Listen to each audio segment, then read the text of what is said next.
How's that for sound? Am I okay? Am I live? I worked out the other day I've spoken from the front here 90 times in this church.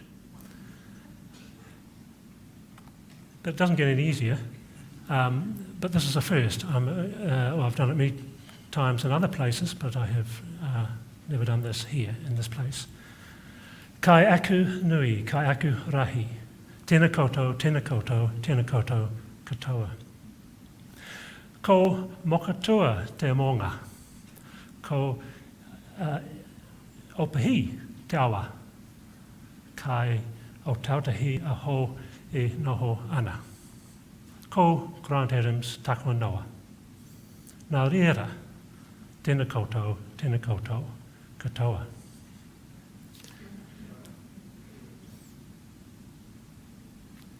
We're continuing this series in James, and I was listening recently to a talk by this chap, Jamie Winship. He's a former CIA agent. As you can see, his cover has been blown, and a Christian.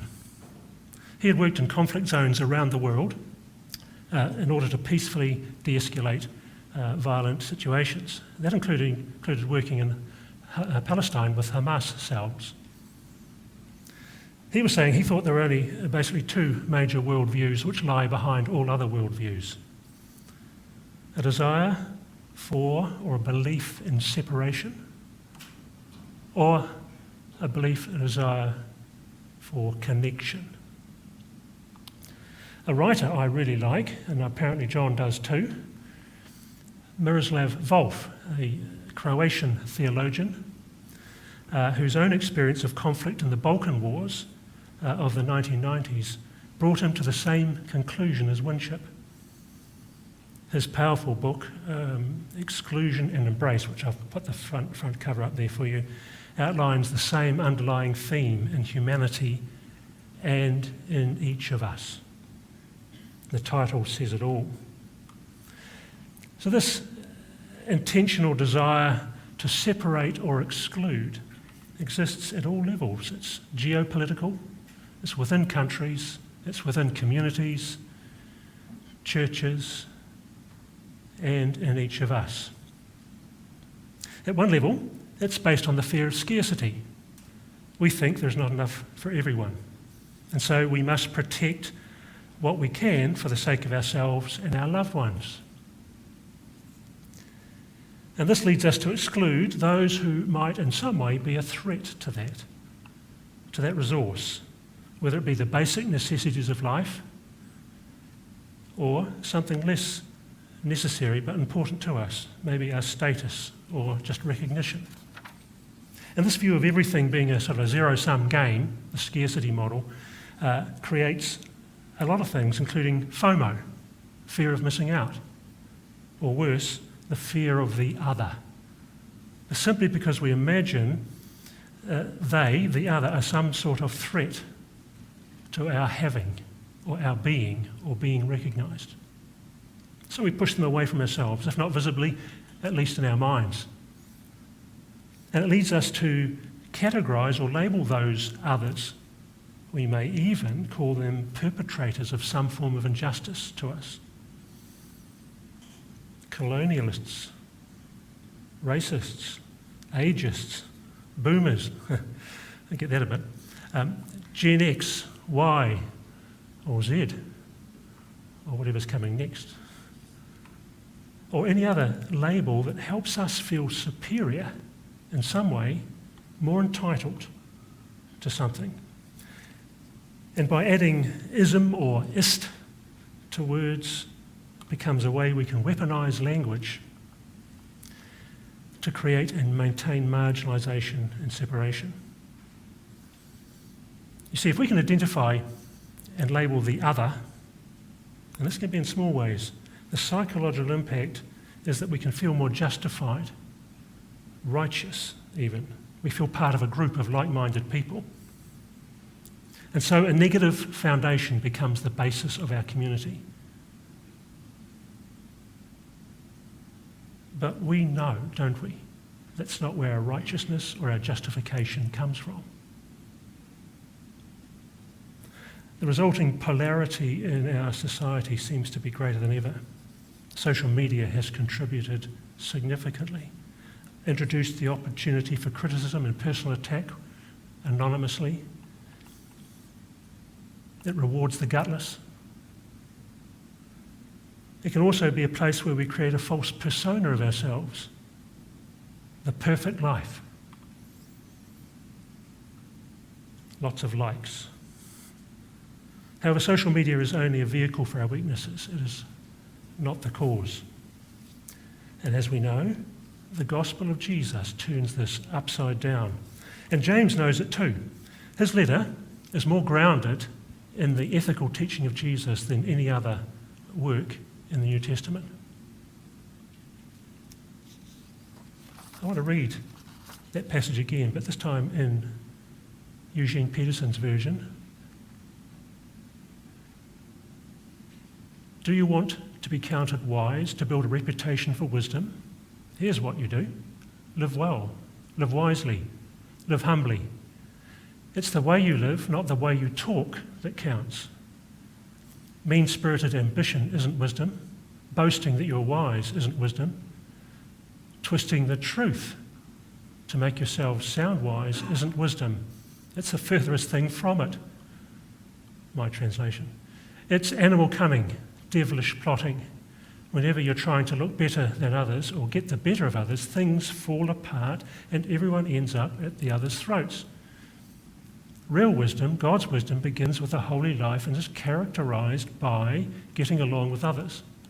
It is gentle and reasonable, overflowing with mercy and blessings, not hot one day and cold the next, not two-faced. You can develop a healthy, robust community that lives right with God and enjoy its results only if you do the hard work of getting along with each other, treating each other with dignity and honour. So James strongly connects wisdom to humility. So what is wisdom? Is it trying to make ourselves look better by boasting? Look at me, I'm wonderful. Look at my life as you see it on Meta or Facebook. I've got X qualifications, a master's in this and something in that, so I must know more than you on everything else as well. I get that a lot.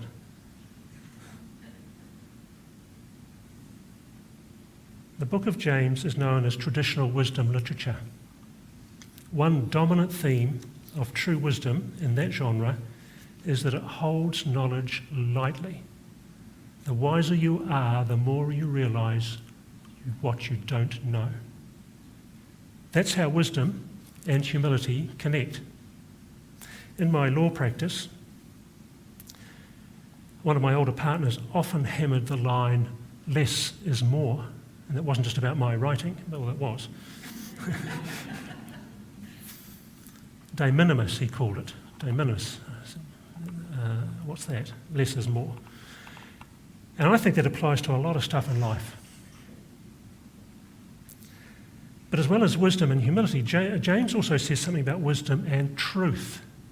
He actually accuses his readers of twisting the truth, last paragraph there, to make yourself sound wise. And I guess that can happen in a lot of ways. How we present ourselves, our personas, the way we want people to think about ourselves. Partial truth. And social media really helps there as well, if you're into that. Never has public truth been under so much pressure. The postmodern world now accepts that we each have our own truth. And artificial intelligence is only making that harder. Truth is becoming meaningless. Already I've heard of 2 suicides overseas of young people whose AI companion broke up their relationship with them.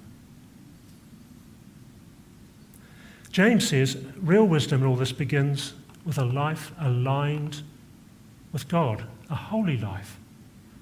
That ensures humility. Being true to his identity, that ensures truth. And connecting with others. Connecting, this is where I began. It seems really hard work at times, and yet it is the heart of this whole Christian business. Jesus even gave a new commandment to reinforce it.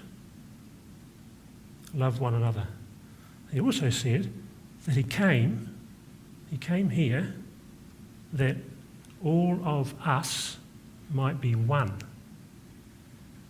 It was a big deal for him.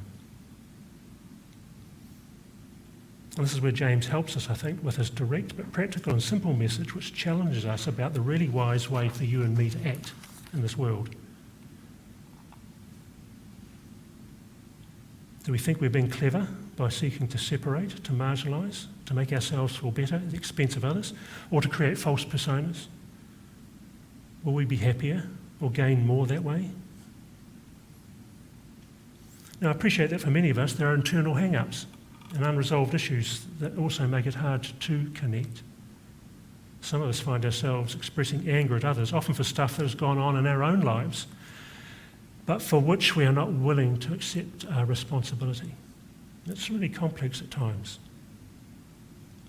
So how do we make better and more connections? Well, I think there are many ways to think about this, and you'll have your own thoughts. John Maxwell, one of the great motivational speakers in the world, now quite elderly, but after having given 13,000 talks on these themes, was asked, what's the number one recommendation that you would make to those that want to improve their lives and achieve some sort of success? His answer was a rule he applied to himself. He said, every day I wake up and ask, who can I add value to today? Later in my morning meditation, I then think, how can I do that? Then, intentionally, during the day, I remind myself of that. At the end of the day, I deliberately reflect, how did I achieve my goal today? Who received something of value from me? And lastly, I ask, have I encouraged someone else to think the same way? Now, I'm certainly no John Maxwell, and those of you who know me will know that's true. But I do think about these sort of things regularly. 1, when engaging in conversation with someone, am I really expressing an interest in that person, asking more questions rather than offloading information and trying to impress? This is a powerful way of expressing care and showing the person we're speaking to that they are of value and of interest to others, and possibly in their thinking, loved by God. Please do not underestimate the power of this. Too many conversations are simply two people waiting for the other to finish with very little real listening or interest in the other. Just yesterday I was listening to Kelly Corrigan, another writer who focuses on family dynamics and handling crisis. And she said something similar. She put it this way, I finally realised that I don't have any answers here. I just need my 3 questions, my 3 prompts. Tell me more. What else? Go on. Because it's so rare that people actually listen to each other without agenda, opinion, or need. And they're literally just receiving, just absorbing the story and the truth of another person. It's just so rare. And that's why it always works, because listening is so close to love that people can't tell the difference. A second way I think about this, but it's kind of related, and I think about it by looking in the mirror. When I am contemplating connecting with, speaking with someone, for example, I try and ask this question. Who am I to this person in front of me? Do I think I'm someone who's better than they are, and I need to show it in some way? To show I'm more knowledgeable, experienced, and respected? Or am I someone who wants them to know they are valued? They have something to contribute, no matter how small. Someone who, as a result of my connecting with them, may in some way make them feel better about themselves and potentially more useful to others. These may sound trivial. I assure you they are not. I feel there is in the practice of our faith a huge disconnect between the abundance of songs, recitals, prayers, talks on one hand, and a consistent ongoing intentionality to practice the basics of our belief on the other. And I'm guilty of this as much, if not more than most. For me, often the rituals and the practices that I grew up with become the mere wallpaper of my life, not the air I breathe. And I think it's true for most of us. If we are living that disconnect, but think we are doing well, then James is saying, whatever wisdom we think we have, it's not God's wisdom. It comes from somewhere else. As James said, you can develop a healthy, robust community that lives right with God and enjoys its results only if you do the hard work of getting along with each other, treating each other with dignity and honour. And that's really all I want to say about that. May God give us the wisdom to be able to connect and embrace better and more often. Amen.